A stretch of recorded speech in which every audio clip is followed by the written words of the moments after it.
السلام علیکم friends, welcome back to my channel novels کی دنیا۔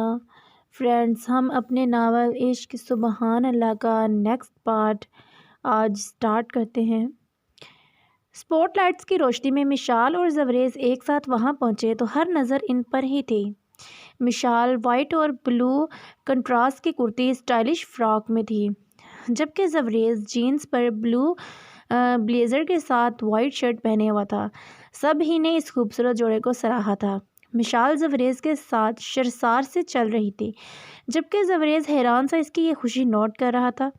تم ویسے اتنا خوش کیوں ہو؟ زوریز نے سامنے دیکھتے ہوئے اس سے سوال کیا تھا۔ کیونکہ یہاں موجود ہزاروں لڑکیاں جس کا خواب دیکھتی ہیں وہ میرا ہے۔ میں زوریز خان کی وائف ہوں۔ پورے اعتماد سا لہجہ زوریز کو شاکڈ کر گیا تھا۔ تمہارے گرد دائرہ ہے میری دعاؤں کا، تم میرے انتخاب کی مقدس لکیر ہو۔ تو کیا یہ مجھ سے؟ اس نے خود سے سوال کیا تھا۔ مجھے کوئی فرق نہیں پڑتا، یو ڈیم اٹ، وہ بڑبڑایا تھا۔ اتنے میں ہی وہ سب کے قریب پہنچے تھے۔ وہ واش روم سے اپنا ڈریس واش کر کے نکلی ہی تھی کہ سامنے موجود شخص کو دیکھ کر اس کے چیخ نکلتے نکلتے رہ گئی۔ اس کے چہرے کا رنگ اڑ گیا تھا، گویا اس نے کوئی بھوت دیکھ لیا ہو۔ واہ بھئی لالا، یہ بات ہے، آپ کو ہماری بھابھی جان کے ساتھ انٹری مارنی تھی؟ آنیا انہیں ساتھ آتے دیکھ شرارتی انداز میں بولی تھی۔ بس ایسا ہی سمجھ لو تم آنیا ڈارلنگ، مشال نے کھلکھلاتے ہوئے جواب دیا تھا، جبکہ زوریز اندر ہی اندر تب کے رہ گیا تھا۔ میرے خیال میں اب کیک کٹ کر لینا چاہیے لالا، سائمن کے قریب آتا ہوا بولا تھا۔ ہاں ٹھیک ہے، زوریز اس کے ساتھ ہی آگے بڑھ گیا تھا جہاں باقی سب اس کا ویٹ کر رہے تھے۔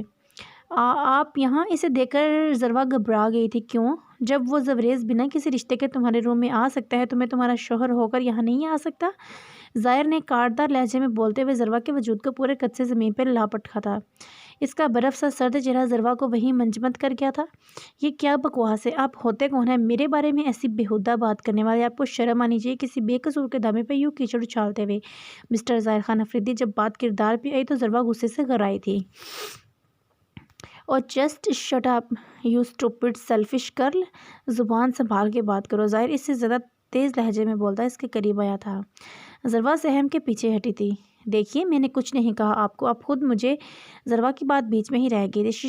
خاموش۔ ظاہر نے اسے خاموش کروانے کے ساتھ ہی اس کی کمر کے گرد بازو حائل کرتے ہوئے اسے ایک جھٹکے سے کھینچ کر اپنے قریب کیا تھا۔ ذروا کسی نازک ٹہی کی طرح اس کے چوڑے سینے سے چاہ لگی تھی۔ لسن سویٹ ہارٹ، مجھے نہ تم میں انٹرسٹ ہے نہ تم سے بات کرنے میں، اور نہ ہی اتنا وقت ہے کہ تمہاری یہ بکواس سنوں۔ میں یہاں صرف اپنے کام سے آیا ہوں۔ وہ اس کی ہیزل گرین خوبصورت مگر خوفزدہ آنکھوں سے آنکھیں ڈالے از حد سرد و سپاٹ لہجے میں بولا تھا۔ ذروا کی آنکھ سے آنسو تیزی سے جاری ہوئے تھے۔ خان آپ ایسے تو نہیں تھے، وہ روحانسی ہوتے بولی تھی۔ تم بھی ایسی تو نہ تھی۔ کہنے کے ساتھ ہی ظاہر نے ذروا کے گلے سے دوپٹہ کھینچا تو اس کے گلے میں موجود ZK کے لاکٹ کو دیکھ اس کا خون کھول اٹھا تھا۔ ظاہر نے غصے سے سیدھے ہاتھ کی شہادت کی انگلی سے اس لاکٹ کو پکڑ کر کھینچا تو ذروا کے گلے میں پھندا سا لگا تھا۔ تکلیف کے مارے ذروا کراہ اٹھی تھی، مگر ظاہر پر تو اس وقت گویا جنون سوار تھا۔ اس کے دماغ میں صرف ایک ہی بات گونج رہی تھی کہ ذروا کے گلے میں جو ZK کا لاکٹ ہے اس بات کا ثبوت ہے کہ ذروا خان افریدی ظاہر خان افریدی کے نکاح میں ہونے کے باوجود آج بھی مجھ سے یعنی زوریز خان افریدی سے بات کرتی ہے، محبت کرتی ہے۔ جیسے جیسے ظاہر اس بات کو سوچتا جا رہا ویسے ویسے اس کی گرفت ذروا پہ مضبوط ہوتی جا رہی تھی، جبکہ تکلیف کی وجہ سے ذروا کی آنکھ سے دو موتی ٹوٹ کر بے مول ہوئے تھے، مگر فی الحال ظاہر پر ان آنسوؤں کا کوئی اثر نہیں ہوتا اور اس نے ایک ہی جھٹکے میں وہ لاکٹ ذروا کی نازک گردن سے کھینچ کر اتار لیا تھا۔ چین کے کھینچنے سے ذروا کے درد کے مارے ہلکی سی چیخ بلند ہوئی تھی، جس کا فی الحال ظاہر پر کوئی اثر نہ ہوا تھا۔ بند کرو اپنے یہ ڈرامے، مجھ پر اب ان کا کوئی اثر نہیں ہوگا۔ ذروا بی بی، تم کیا سب کی طرح مجھے بھی بیوقوف سمجھتی ہو؟ تمہیں کیا لگتا ہے میں تمہارے ان مگرمچھ کے آنسوؤں پہ یقین کروں گا؟ نو نیور، ظاہر نے اسے نفرت سے دیکھتے ہوئے زہر خان لہجے میں کہا تھا، لیکن شاید ذروا تو اس وقت وہاں موجود ہی نہ تھی، کیونکہ ظاہر خان افریدی نے آج جو الزام اس کے کردار پہ لگائے تھے وہ زہریلے نشتر کی مانند تھے جو ذروا کے وجود کو چھلنی چھلنی کر گئے تھے، اور وہ معصوم سی لڑکی جو کانچ ایسی تھی آج بری طرح ٹوٹ گئی تھی۔ جبکہ ظاہر خان افریدی ذروا کے سامنے کھڑا اسے مسلسل اپنے الفاظوں سے لہو لہان کر رہا تھا۔ بہت شوق ہے نا تمہیں گیمز کھیلنے کا؟ اب ظاہر خان افریدی بتائے گا تمہیں اصل کھیل کسے کہتے ہیں۔ ذروا خان، آج سے ٹھیک 15 دن بعد تم سے میرے بیڈ روم میں ملاقات ہوگی، اور یقین مانو تمہیں اب میرے عتاب سے کوئی نہیں بچا سکتا۔ نفرت کرتا ہوں میں تم سے، بے انتہا نفرت، اور یہ میں تمہیں اب ثابت کر کے دکھاؤں گا۔ بے حد نفرت سے کہتا وہ اگلے ہی پل ضروا کو ایک جھٹکے سے چھوڑتا ہوا روم سے باہر نکلتا چلا گیا تھا، جبکہ ضروا آنسو بھری آنکھوں سے اس پتھر دل کو جاتا دیکھ رہی تھی۔ یہ ضروا کا ظاہر تو نہ تھا۔ ضروا نے بے ساختہ نفی میں سر ہلایا تھا، کیونکہ وہ ظاہر خان افریدی تو ضروا کا ایک آنسو گرنے پر دنیا ادھر سے ادھر کرنے کو تیار رہتا تھا۔ تو آج کیا ہوا تھا جو ضروا کے آنسو اس پتھر دل پر کوئی اثر نہیں کر رہے تھے؟ وہ لڑکی شاید پاگل تھی، کیا صبر تھا اس دیوانی کا؟ کیا ضبط محبت کرتی تھی؟ آنکھوں میں نیم نشہ سا تھا، باتوں سے دیوانی لگتی تھی، ہمراز نہ تھا اس کا کوئی، بس رب سے باتیں کرتی تھی، دن رات سے گمسم رہتی تھی، کچھ شرم و حیا کا پیکر تھی، کچھ نرم مزاج وہ دکھتی تھی، ایک شام کے آنچل میں اکثر جذبات چھپائے رکھتی تھی، ڈرتی تھی جدا ہونے سے یا پیار سے شاید ڈرتی تھی۔ ہے رشک مجھے اس پاگل پہ، کیا خوب محبت کرتی تھی، ہمراز نہ تھا اس کا کوئی، بس رب سے باتیں کرتی تھی۔ کیا ایک بار پھر نفرت کیا کہ محبت گھٹنے ٹیکنے والی تھی، یا پھر اب عشق کی باری تھی اپنی چال چلنے کی؟ کیا ضروا کا صبر ٹوٹنے والا تھا، یا ظاہر کی نفرت مٹنے والی تھی؟ محبت اور نفرت کی جنگ میں جیت کس کی ہونی تھی، یہ تو وقت ہی بتانے والا تھا۔ تالیوں کے گونج میں زوریز نے کیک کاٹا تھا۔ Happy birthday to you Lala, Aanya نے بچوں کی طرح خوش ہوتے ہوئے اس کے شانے سے لگ کر اسے وش کیا تو زوریز نے سب سے پہلے اسے کیک کھلایا تھا۔ اسی پل سائم نے ایک غیر ارادی نظر اس پہ ڈالی تھی۔ آنیا کے چہرے پر بچوں سے معصومیت تھی۔ سائم دیکھتا رہ گیا تھا، کیا آج کے دور میں بھی لڑکی اتنی معصوم ہو سکتی ہے؟ اس نے دل ہی دل میں سوچا تھا۔ آنیا اس کی نظروں کی تپش سے اس کی جانب متوجہ ہوئی تھی۔ سائم اسے ہی دیکھ رہا تھا اور اگلے ہی پل چم کر نگاہ چکا گئی تھی۔ سائم اس کی صدا پہ مسکرا کر رہ گیا تھا۔ گڑیا تم بھی نا، اب تمہارے لالا چھوٹے بچے نہیں ہیں۔ زوریز نے اس کے گرد بازو حصار باندھ کر اس کے سر پہ پیار کیا تھا۔ لالا کیا ہے نا بھائی، میرا ہیئر سٹائل خراب کر دیا۔ آنیا نے اسے چھیڑا تھا۔ زوریز نے اسے مصنوعی گھوری سے نوازا تھا۔ ارے بھائی، باقی سب بھی یہاں موجود ہے، تم دونوں بہن بھائی انہیں بھی موقع دے دو، شہروز خان نے مسکراتے ہوئے کہا تو زوریز ہنس دیا تھا۔ ڈیڈ یہ چڑیل جان چھوڑے تب نا، زوریز شرارتی انداز میں بولا تو سبھی ہنس دیے تھے، جبکہ آنیا منہ پھلا کے رہ گئی تھی۔ زوریز نے سبھی کو کیک کھلایا اور سوائے مشال کے، وہ بھی اسے نظر انداز کیے ایک طرف کھڑی تھی۔ ارے بھائی لالا، آپ سب سے اسپیشل انسان کو تو کیک کھلانا بھول گئے، آنیا نے ذومانی انداز میں کہا تو مشال چونکی تھی۔ میرے لیے جو اسپیشل تھے میں انہیں کیک کھلا چکا ہوں، مجھے نہیں لگتا اب کوئی اور بچا ہے، زوریز لاپرواہی سے کہتا ایک بار پھر سے مشال کی ذات کی نفی کر گیا تھا۔ مشال کو نہ جانے کیوں ایک بار پھر سے اپنا اب بے وقت ہوتا محسوس ہوا تھا۔ اس نے اپنی آنکھوں میں آتی نمی کو تیزی سے اندر دھکیلا تھا۔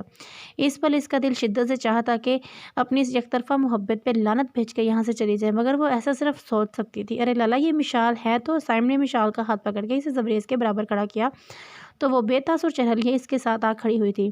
زوریز نے سب کے کہنے پہ بے دلی سے کیک کھلانا چاہا تھا۔ سوری، میں اتنی سویٹ چیز نہیں کھا سکتی، میری ڈائٹ خراب ہو جائے گی، تڑاک سے جواب دیتی وہ بدلہ لے چکی تھی۔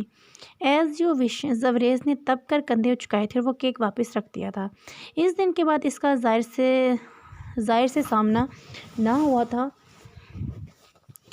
ان کے ڈپارٹمنٹس الگ الگ تھے، اس لیے وہ یونیورسٹی میں بھی اسے کہیں دکھائی نہ دیا تھا۔ ضروا نے سوکھا سانس لیا تھا، مگر جب بھی اسے ظاہر کے وہ لفظ یاد آتے ایک خوف سا اس کے رگ و جاں میں سرایت کر جاتا۔ زندگی آہستہ آہستہ مقبول پہ آ گئی تھی۔ یونیورسٹی میں ایگزامز شروع ہوئے تو چہل پہل بھی کافی حد تک کم ہو گئی تھی۔ سبھی اسٹوڈنٹس ایگزام کی وجہ سے بزی تھے۔ ضروا بھی ایگزامز کی ٹینشن میں کچھ وقت کے لیے تو سب بھول گئی تھی، مگر قسمت اس کے لیے کچھ اور ہی سوچے بیٹھی تھی، جس کا اندازہ اسے آج کا سورج ڈھلنے تک ہی ہو جانا تھا۔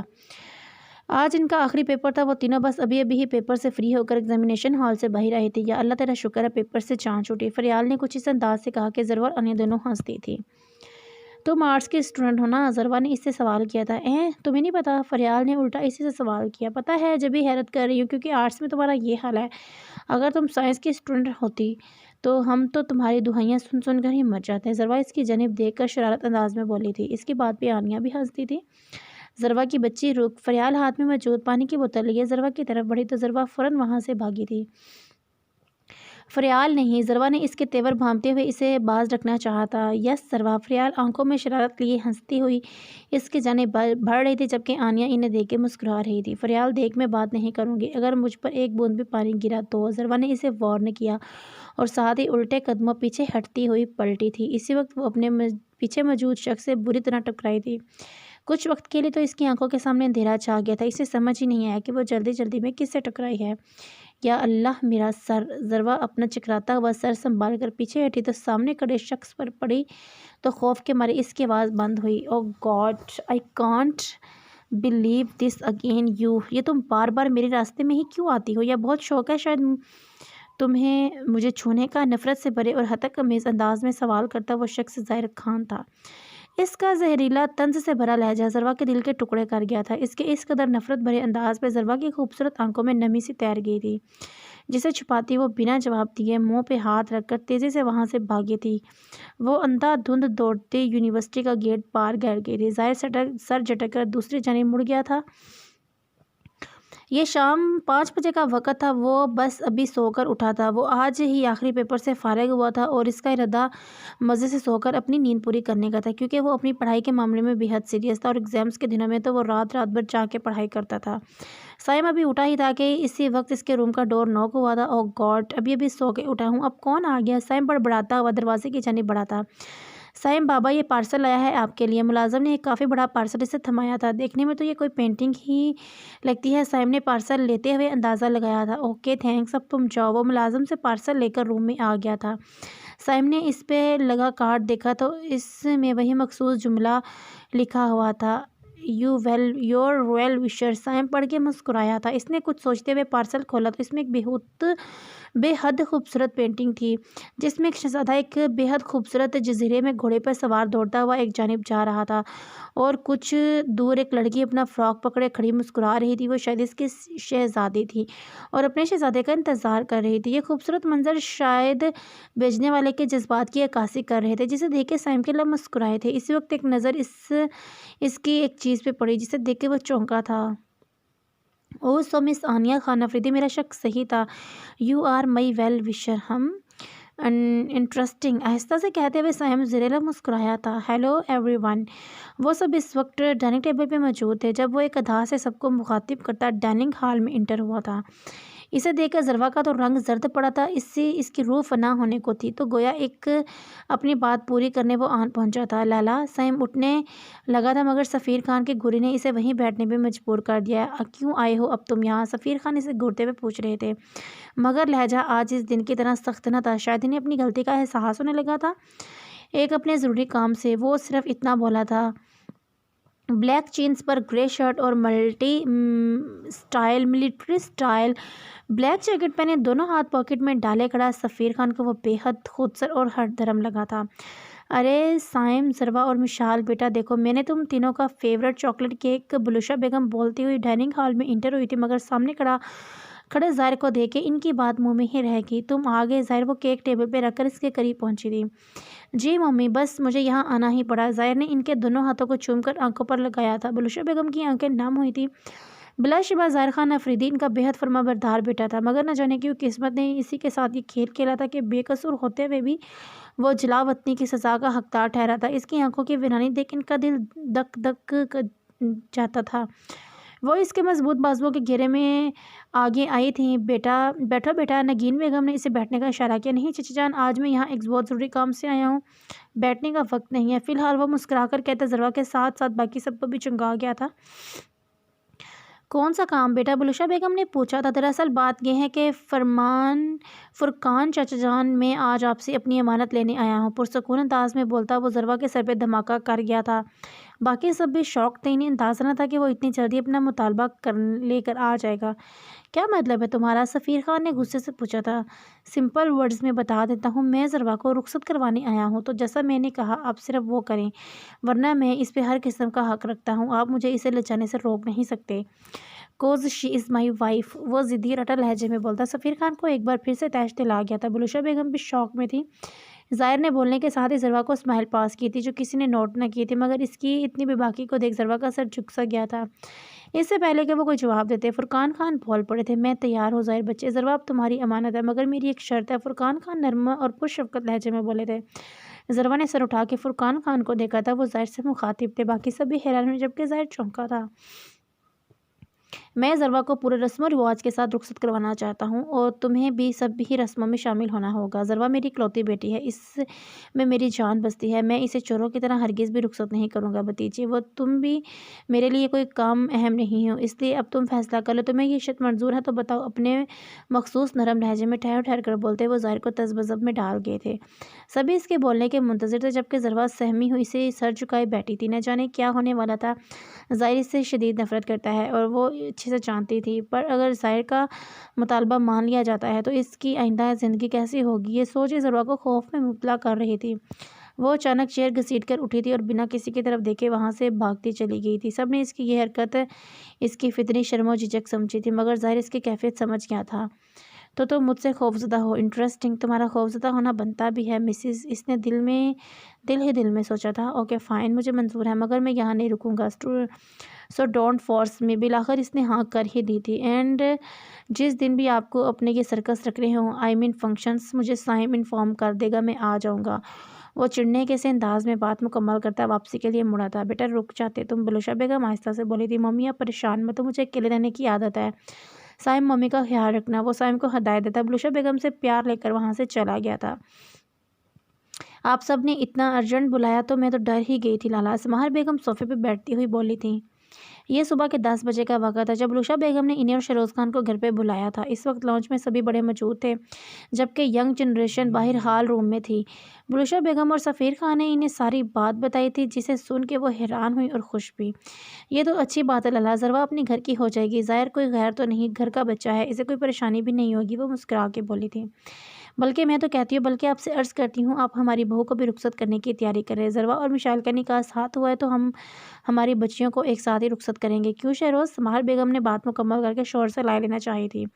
بالکل بھائی، میری بیگم نے کہہ دیا تو پھر سب ایسا ہی ہوگا۔ شیروز خان نے بھی ہنستے ہوئے ان کی تائید کی تھی۔ ان کی بات سن کے بلوشہ بیگم نے مراد خان اور نگین بیگم کی طرف دیکھا تھا، انہوں نے اس بات میں سر ہلایا اور وہ دونوں بھی بیٹی کے فرض سے سب گدوش ہونا چاہتے تھے۔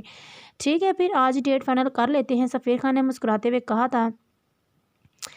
پرسوں اپٹن مہندی کا کمپائن فنکشن اور اس سے اگلے ہی دن رخصتی، کیا حال ہے آپ سب کا؟ سمہر بیگم جوش سے بولی تھی تو گویا ہتھیلی پر سرسوں لگائے بیٹھی تھی۔ کچھ سوچ بچار کر یہ فائنل ہو گیا تھا۔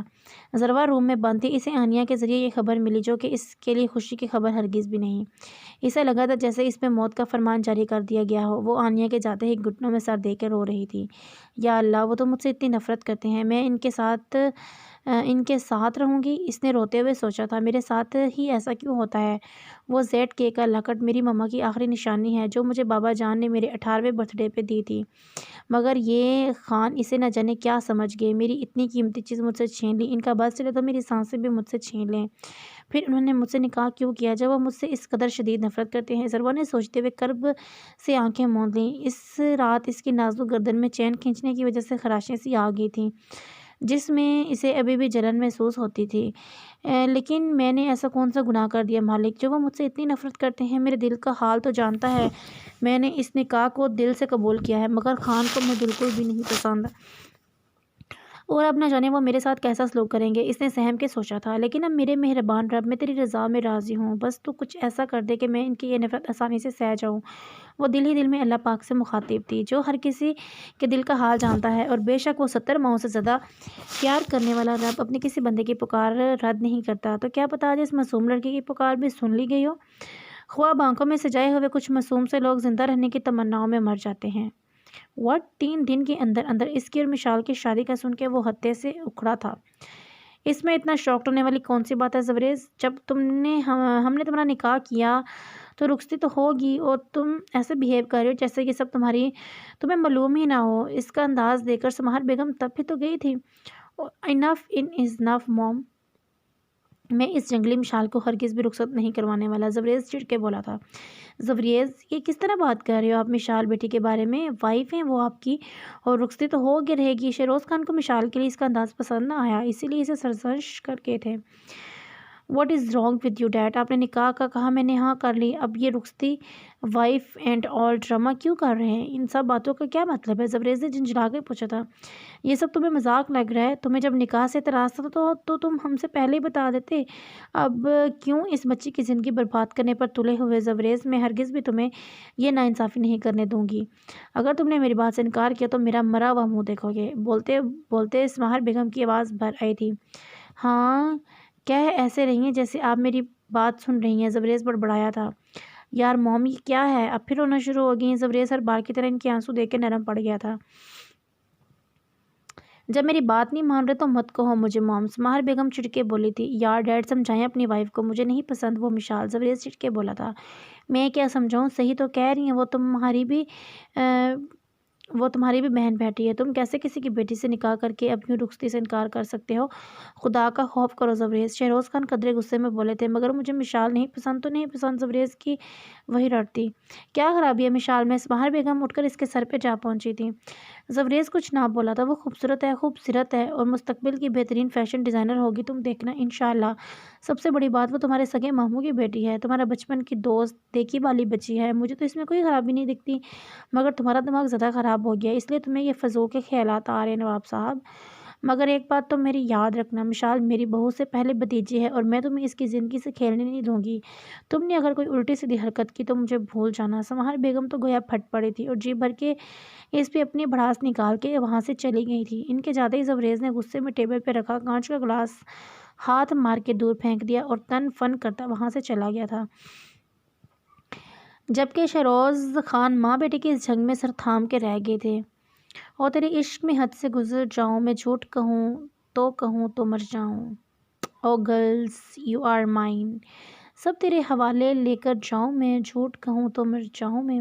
کلب میں تیز آواز میں میوزک بج رہا تھا اور لڑکے لڑکیاں اچھے برے کا فرق مٹائے شراب کے نشے میں مست ہو کے ڈانس میں مگن تھے، جبکہ وہ سب سے الگ تھلگ سا ایک چیئر پہ بیٹھا نہ جانے کن سوچوں میں گم تھا۔ ہے زیڈ کے اکیلے کیوں بیٹھے ہو؟ Would you like to dance with me? ایک کافی ماڈرن سی لڑکی ظاہر خان کے پاس آ کے بولی تھی۔ ظاہر نے چونک کر ایک نگاہ اس پہ ڈالی تھی۔ وہ لڑکی پیچ کلر کے ہاف سلیوز ٹاپ میں مبلوس تھی، ڈارک میک اپ اور بولڈ لک، وہ ایک پرکشش سراپے کی مالک تھی۔ وائی ناٹ، وہ دلکشی سے کہتا اٹھ کھڑا ہوا تھا۔ ہے جینی، تم اور زیڈ کے ایک ساتھ؟ واؤ امیزنگ، ایک لڑکی نے ظاہر کے ساتھ آتی دیکھ اس کے پاس آئی تھی۔ وہ کرسچن لڑکی جس کا نام جینی تھا ہلکا سا مسکرائی تھی، جبکہ ظاہر خان نے مسکرانا تو دور اس کی طرف دیکھنا بھی ضروری نہ سمجھا تھا۔ اور تیرے عشق میں حد سے گزر جاؤں، میں جھوٹ کہوں تو مر جاؤں۔ گانا ایک بار پھر سے شروع ہو چکا تھا، جبکہ ظاہر بے باکی سے اس لڑکی کو باہوں میں تھامے ڈانس میں مصروف ہو چکا تھا۔ Oh girls you mine, oh girls you mine, وہ مجھ سے محبت کرتی ہے۔ زبریز کی تمسخر بھری آواز اس کا خون کھلا رہی تھی۔ ظاہر پھر سے انا کے خول میں سمٹ کے خود ازیتی میں مبتلا تھا۔ اور میں ضربا سے نفرت کرتا ہوں، اس نے نفرت سے سوچا تھا۔ ظاہر نے اب اسے گھماتے ہوئے سٹیپ لیا تھا۔ سب تیرے حوالے کر جاؤں میں، جھوٹ کہوں تو مر جاؤں میں۔ وہ اپنی پوزیشن بھولے اس گناہ کے اڈے پہ اپنا سٹریس کم کرنے کے چکر میں گناہ کی طرف گامزن تھا۔ اسی لیے کہتے ہیں انا رشتوں کو کھا جاتی ہے۔ تو جب کبھی انا اور رشتوں میں سے کسی ایک کو انتخاب کرنا پڑے، انا کو ہار جانے دو، جبکہ ذرا سا جھک جانا کسی رشتے کو قطع کرنے سے بہتر ہے۔ مگر نہ جانے یہ بات ظاہر خان اور زبریز خان کب سمجھتے، مگر نفرت اور محبت کی یہ جنگ ابھی جاری ہے اور یقیناً بہت جلد پاسا پلٹنے والا ہے۔ لفظ انچاہی بولنے میں ہی کتنا تکلیف دہ محسوس ہوتا ہے، یہ کوئی آج مشال خان افریدی سے پوچھتا۔ وہ شام سے مسلسل ایک ہی پوزیشن میں بیڈ پر بیٹھی تھی اور اس کی سوچوں کا مرکز وہ ایک شخص تھا جسے اس نے بچپن سے لے کے آج تک بے انتہا سوچا تھا، اور خدا کے کرم سے قسمت نے اسے اس کا مقدر بھی بنا دیا تھا۔ مگر وہ شخص تو اس کا تھا ہی نہیں، وہ تو آج بھی ضروا خان کا دیوانہ تھا۔ آنکھ سے ایک موتی ٹوٹ کے اس کے حصار پہ آ گرا تھا۔ جبکہ زبریز خان افریدی، آج کیوں تم مجھ سے محبت نہیں کر سکتے؟ کیا کمی ہے مجھ میں؟ مشال خان افریدی کیوں نہیں دکھتی تمہیں؟ کیا میں خوبصورت نہیں؟ اس نے دل ہی دل میں سوچا تھا۔ تو پھر کیوں تم نے مجھ سے نکاح کر کے مجھے امید کے جگنو تھمائے؟ مشال خان اگر کانفیڈنٹ ہے تو اس کا مطلب یہ نہیں کہ اس کا دل نہیں دکھتا یا اسے تکلیف نہیں ہوتی۔ میں نہیں ضروا جیسی کم گو اور شاہی، مگر میں کوئی بری لڑکی تو نہیں، خدا گواہ ہے میں نے کبھی اپنی حدود میں لنگھنے کی کوشش نہیں کی۔ پھر بھی کیوں تمہیں اٹریکٹ نہیں کرتی؟ کیا تمہیں میری آنکھوں میں اپنے لیے محبت نظر نہیں آتی؟ تصور میں اس پتھر سے مخاطب مشال پھوٹ پھوٹ کر رو رہی تھی۔ تم ذروا کو پسند کرتے تھے نا، مگر جب ذروا خان ظاہر خان کی ہے تو اب کیوں تم اس کا پیچھا نہیں چھوڑ دیتے؟ اس نے آنسو کو حلق میں اتارتے ہوئے دل ہی دل میں ستم گر سے سوال کیا تھا۔ یا اللہ اس شخص کے دل میں میرے لیے محبت ڈال دے ورنہ میں مر جاؤں گی۔ اس کے بے رخی سے اس کے صدقے دل سے دعا کی تھی۔ دور کہیں قسمت مسکراتی اس کی دعا پر لبیک کہہ کر آگے بڑھ گئی تھی۔ صبر کر ارے اے دیوانی، وہ تیرا ہے اے مستانی، بس عشق اب اپنی چال چلے گا، جو تیرا ہے تیرا ہی رہے گا، مل جائے گا تجھے چاہت کا صلہ، جب ہوگی رب مالک کی رضا، پوری ہوگی جب تیری دعا، پھر کہلائے گا عشق سبحان اللہ۔ کل ان چاروں کی مہندی اور مائیوں کا کمبائنڈ فنکشن تھا جو کہ خان پیلس میں رکھا گیا تھا، اسی لیے آج سبھی صبح سے مصروف تھے۔ ارے سائم، تم ذرا اپنے لالا کو تو کال کرو، یہ عجیب ہے جس کی شادی ہے وہ گھر پہ ہی نہیں ہے، نگین بیگم نے سائم سے کہا تھا جو کچھ شاپرز اٹھائے سیڑھیاں طے کر رہا تھا۔ کر چکا ہوں، آج ہی آنے کا بھی کہا تھا مگر سائم رکا تھا۔ مگر کیا؟ انہوں نے سوال کیا تھا۔ انہوں نے کہا انہیں ان سب ڈراموں میں کچھ دلچسپی نہیں ہے، پھر بھی وقت ملا تو کل آ جائیں گے۔ سائم نے معصومیت سے ظاہر کی بات دہرائی تھی۔ کیا کہا؟ اس بیوقوف نے لاؤنج میں آتی بلوشہ بیگم نے اس کی بات سن لی تھی، اسی لیے غصے میں پوچھا تھا۔ مر گیا سائم بڑبڑایا تھا۔ وہ میں تو مذاق کر رہا تھا، وہ لالا کہہ رہے تھے نا انہیں دلچسپی نہیں ان سب میں، تو میں تو بس ایسے ہی۔ سائم کی بات بلوشہ بیگم کی گوری نے روک دی تھی۔ سائم پٹو گے تم میرے ہاتھوں سے، بلوشہ بیگم نے اسے جھاڑ پلائی تھی۔ اچھا بابا سوری، میں کرتا ہوں لالا کو کال، وہ کہتا ہوا اوپر کی جانب بڑھ گیا تھا۔ وہ عجلت میں باہر کی جانب بڑھ رہا تھا جب سماہر بیگم کی آواز نے اس کے قدم تھمے تھے۔ زبریز منہ پھلائے پلٹا تھا۔ ناراض ہو اپنی موم سے؟ وہ اس کے قریب آتی پوچھ رہی تھی۔ زبریز نے ان کی جانب دیکھا تھا جو اداسی سے اس کے جواب کی منتظر تھے۔ نہیں موم، میں آپ سے ناراض ہو سکتا ہوں بھلا، بس تھوڑا موڈ آف تھا، اب ٹھیک ہوں، زبریز نے مسکراتے ہوئے جواب دیا تو سماہر بیگم بھی مسکرا دی تھی۔ تمہیں بے شک ابھی میرا فیصلہ غلط لگ رہا ہے، مگر یقین مانو آگے جا کر تمہیں احساس ہوگا کہ میرا یہ فیصلہ درست تھا۔ اور بیٹا، والدین اپنی اولاد کے لیے کبھی غلط فیصلہ نہیں کرتے۔ وہ آہستہ آہستہ بول رہی تھی۔ یار اب اداسی کو بائے بائے کہیں نا، آئی لو یو موم۔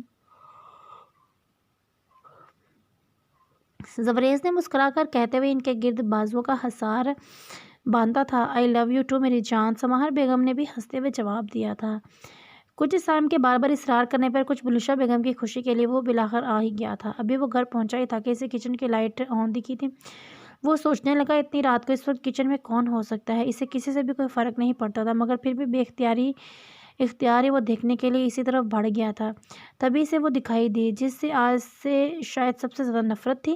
وہ شاید فریج میں کچھ ڈھونڈ رہی تھی۔ ابھی وہ دروازے کے پاس ہی تھا کہ دروازہ اکٹھا ہونے سے پلٹی تھی۔ اس کے تاثرات سے وہ جان چکا تھا کہ وہ خوفزدہ ہو گئی ہے، اور اس سے پہلے کہ وہ چیختی، ظاہر ایک جست میں اس تک پہنچا تھا۔ اس نے فوراً اسے اپنی طرف کھینچ کر اس کے منہ پہ اپنا ہاتھ رکھا تھا کہ وہ شور نہ مچائے۔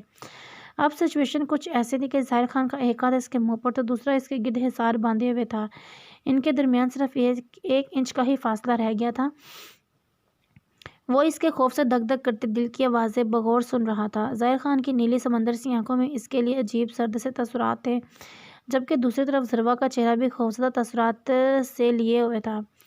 وہ اسے آنکھیں پھاڑے یوں دیکھ رہی تھی جیسے گویا کوئی بھوت کو دیکھ رہی ہو۔ اسی وقت ظاہر خان نے اس کے کان میں سرگوشی کی تھی جس سے رہی سہی کسر بھی پوری ہو چکی تھی۔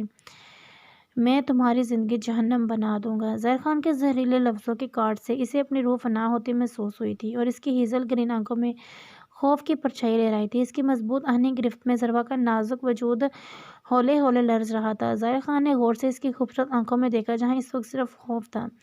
رات کے اس پہر بھی ان کے مابین بننے والا مقدس رشتہ بھی ان کے بیچ موجود سرد مہری کو مٹا نہ سکا۔ ظاہر نے اس کے منہ سے اپنا ہاتھ ہٹایا تھا۔ وہ اپنے اسی دلکش انداز میں مسکرایا تھا جو اس کی شخصیت کا خاصہ تھا۔ ذروا ابھی بھی اس کی باہوں میں ہی تھی۔ اس نے بمشکل اپنی رکتی ہوئی سانسیں بحال کی تھیں۔ گڈ مسز، یہی ڈر دیکھنا چاہتا ہوں میں تمہاری آنکھوں میں۔ وہ ایک شہادت کی انگلی اس کے چہرے پر پھیرتا ہوا بولا تھا۔ اس کے پرحدت لمس پر ذروا کان کی لوہوں تک سرخ پڑی تھی۔ خان، ذروا نے اسے مزید کسی جسارت سے باز رکھنا چاہا تھا۔ شش، میں بول رہا ہوں تو تم خاموشی سے صرف مجھے سنو گی، مجھے دخل اندازی نہیں پسند، انڈرسٹینڈ؟ وہ ایک ہاتھ سے اس کی ٹھوڑی اونچی کرتے ہوئے وارننگ کے انداز میں بولا تھا۔ ذروا نے اس بات میں سر ہلایا تھا۔ گڈ، وہ اس کی جانب دیکھتا سنجیدگی سے بولا تھا، جبکہ ذروا یہ سوچ کر ہول رہی تھی کہ جانے اب کیا کرنے والا ہے۔ ظاہر بے اختیار سے اس کے ہونٹوں سے آئین نیچے موجود تل پر جھکا تھا۔ ذروا نے زور سے آنکھیں میچی تھی۔ اسی وقت ظاہر کا موبائل بجا تھا۔ Damn it! وہ اسے چھوڑتا ہوا ایک دم سے ہوش میں آیا تھا اور لمبے لمبے قدم اٹھاتا تیزی سے وہاں سے نکلا تھا۔ ضروا گمسم سے وہی کھڑی اپنی بے ترتیب ہوتی دھڑکنیں سنبھال رہی تھی۔ کیا ہوتا جو یہ مغرور شخص اندر سے بھی باہر جیسا ہوتا، اس نے بے اختیار سوچا تھا۔ کمال کی تقدیر پائی ہوگی اس شخص نے یقیناً، جس نے تجھ سے محبت بھی نہیں کی ہوگی اور تجھے پا بھی لیا ہوگا۔ آج رات میں فنکشن تھا، اسی لیے صبح سے پورے گھر میں افراتفری کا سا عالم تھا۔ خان پیلس میں سالوں بعد یہ خوشیاں آئی تھیں۔ اس گھر کے 3 بچوں کی شادیاں ایک ساتھ ہو رہی تھیں۔ سبھی تیاریوں میں مصروف تھے۔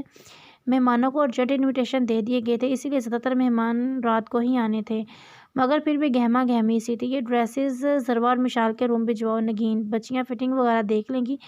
بلوشا بیگم نے انہیں شاپنگ بیگ تھماتے ہوئے کہا تھا۔ جی بھابھی بیگم وہ بیگز لے کر چلی گئی تھیں۔ ارے ظاہر بچے بات سنو، انہوں نے باہر جاتے ہوئے ظاہر سے کہا، جو پہلے ہی کم ہی گھر میں نظر آتا تھا اور اب تو وہ خیر یہاں آیا بھی زبردستی تھا۔ جی وہ ان کی جانب بڑھا تھا۔ ضروا کا برائڈل ڈریس آرڈر پہ بنوایا ہے میں نے، تم جا کے لے آؤ۔ انہوں نے اسے گویا حکم ہی دیا تھا، ورنہ تو وہ ہاتھ میں آنے والا نہ تھا۔ ممی آپ یہ سائم سے کہہ دینا، یو نو نا مجھے یہ سب نہیں پسند، وہ بزاریت سے بولا تھا۔ میں کہہ دیتی اسے، مگر وہ بچہ کل سے گھن چکر بنا ہوا ہے، کہہ رہا تھا کوئی کمی نہیں رہنی چاہیے میرے لالا کی شادی میں، ابھی بھی کیٹرنگ والے آئے ہیں باہر، انہیں انسٹرکشن دے رہا ہے۔ انہوں نے اسے تفصیلی جواب دیا تھا۔ اچھا ٹھیک ہے میں چلا جاؤں گا، ایڈریس دیں، ظاہر کچھ سوچتے ہوئے بولا تھا۔ بلوشا بیگم نے اسے ایڈریس بتایا تو وہ کی چین گھماتا باہر کی جانب بڑھ گیا تھا۔ پورے خان پیلس کو برے کمکموں سے سجایا گیا تھا۔ 400 پھیلی روشنی میں پیلس خان کا لان بھی کسی حال کا سا منظر پیش کر رہا تھا۔ لان کے ایک سائڈ پہ بے حد خوبصورت سا اسٹیج بنایا گیا تھا، جس کے ساتھ گلاس سے فلور لگایا گیا تھا۔ خان پیلس کی آج شان ہی نرالی تھی، اور ہوتی بھی کیوں نہ، آخر کو ظاہر خان کی شادی تھی، جو افریدی خاندان کا لاڈلا ہونہار چشم و چراغ تھا۔ بلیک کلر کے شلوار قمیض، گلے میں کلرفل اسٹالر ڈالے، بالوں کو جیل سے سیٹ کیے آئینے کے سامنے کھڑا وہ اپنا جائزہ لے رہا تھا۔ بلا شبہ وہ ایک بے حد حسین مرد تھا، اور شلوار قمیض میں تو وہ آج اور بھی ہینڈسم لگ رہا تھا، لیکن اس وقت اس کے گرے خوبصورت آنکھوں میں سنجیدگی کا تاثر تھا، جبکہ خبرو چہرے پر تناؤ سا تھا۔ اس نے ڈریسنگ ٹیبل پہ پڑی رکھی واچ اٹھا کر اپنے ہاتھ میں پہنی تھی اور خود پر اچھے سے پرفیوم سپرے کر کے بیڈ کی جانب بڑھا تھا۔ زبریز خان ابھی اپنے موبائل میں کچھ چیک کر رہا تھا کہ اس کا روم ناک ہوا تھا۔ یس کم ان، اس نے مصروف سے انداز میں جواب دیا تھا۔ اجازت ملتے ہی آنے اور سمہار بیگم مسکراتی ہوئی داخل ہوئی تھی۔ انہیں دیکھ کے زبریز ہلکا سا مسکرایا تھا۔ آپ دونوں یہاں؟ میں تو آ رہا تھا نیچے، وہ اپنے مزاج کے برخلاف مسکراتے ہوئے بات کر رہا تھا، جبکہ دل و دماغ میں عجیب سی جنگ چھڑی ہوئی تھی۔ دل کہہ رہا تھا جو ہو رہا ہے وہ غلط ہے، جبکہ دماغ کہہ رہا تھا جو ہو رہا ہے ہونے دو، دل سے نہیں دماغ سے کام لو۔ زبریز سر جھٹکتا ان کی جانب بڑھا تھا۔ ہم تو صرف دیکھنے آئے ہیں ہمارے دولہے صاحب ریڈی ہوئے کہ نہیں، آنیہ شرارت سے بولی تھی، جبکہ سمہار بیگم نے اس کی بلائیں لیتے ہوئے دعائیں دیں۔ ماشاءاللہ میرا بچہ بہت پیارا لگ رہا ہے، اللہ نظر بد سے بچائے۔ ان کی اس دعا پہ زبریز کا قہقہ گونجا تھا۔